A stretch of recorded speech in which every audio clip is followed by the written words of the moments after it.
President Trump, as we know, has had a conference call with governors, and some of that audio has come out, and we're using it. And in it, he says to governors, he says, you're weak. He says, many of you should be, not showing this weakness. We're laughing stocks. You need to dominate. You need to dominate.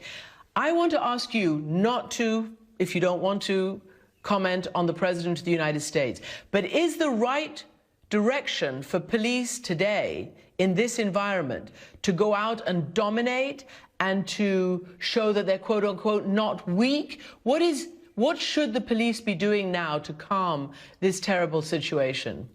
Let me just say this to the President of the United States on behalf of the police chiefs in this country. Please, if you don't have something constructive to say, keep your mouth shut, because you're putting men and women in their early 20s at risk.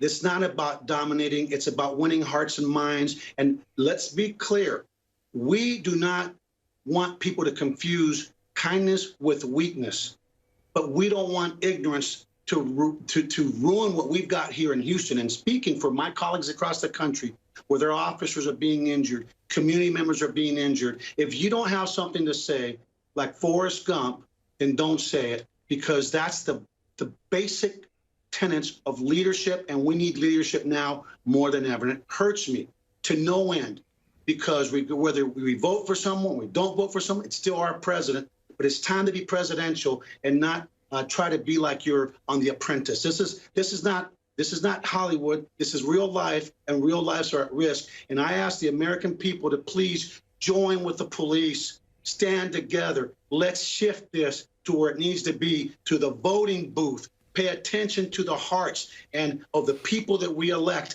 And the reason this stuff happens is because too many people right now in this country that are throwing bricks and damaging property never bother to vote.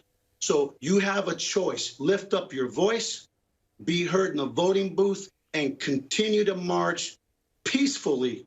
So the focus remains on bad policing, criminal policing. And let's be real honest, this is not just about policing. It's about society and this disproportionality of the things going on in our country, from education to health to food to everything that we all as human beings hold near and dear. So please, please don't react to that. If we just hug one another, the only thing that will happen to overcome hate is love. And love and engagement. Let's engage and let's do what we can control, which is our own actions, our own hearts, and exercise without fail our right to vote.